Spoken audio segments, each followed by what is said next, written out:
starting back up and grappling again.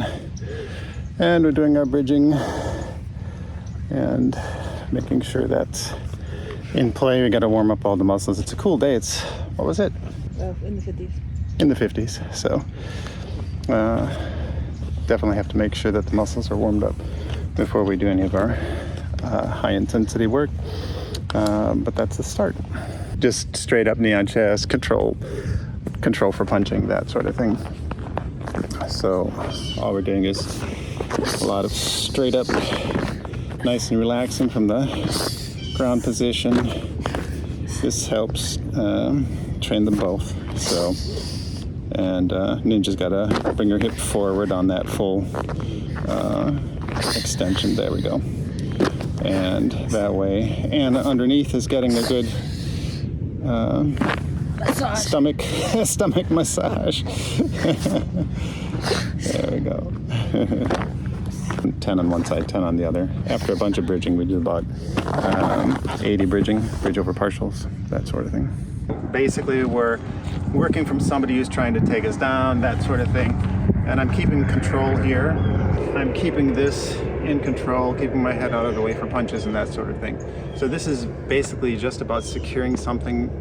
You're not necessarily going to be working getting on the ground, but this is so that you can, from both positions, you can start feeling when this might come on and how you have to train for it so you can defend against it. Because if you get your ankle busted, you aren't going to be much of a fighter standing up.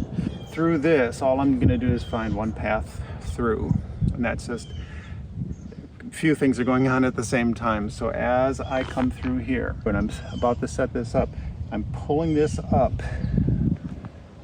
right up through here at the armpit, sliding this under. So this is tight already on the way down. I'm setting a bar, just like we do with any finger joint manipulation, that sort of thing. Wrist lock, elbow lock. I'm setting this bar here as I go through. This is where you have to be careful in training so you actually don't damage your partner on the way, because these ligaments don't have a lot of play. So I'm setting through here just like this. Now all I'm going to do is two different things. One is express my chest forward, and sometimes that's all that's required.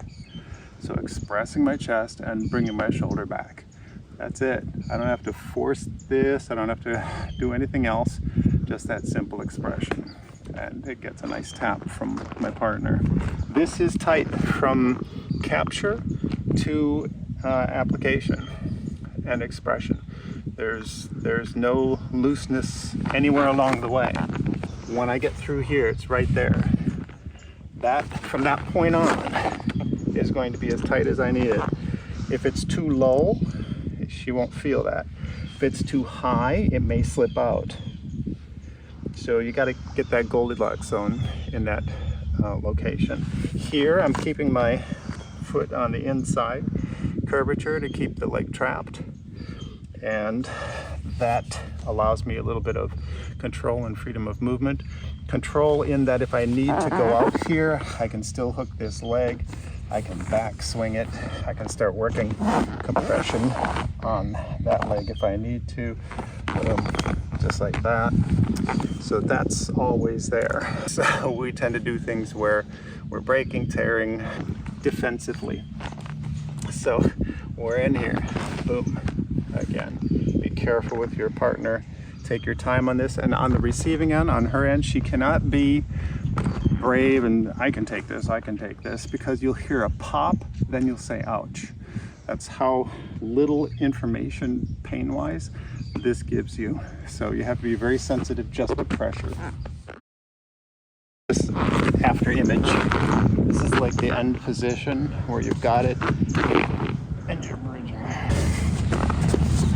Control, there you go. So calcane is, this curve, this is exactly where I want to set that bone. This I like going on the throat as I stand up.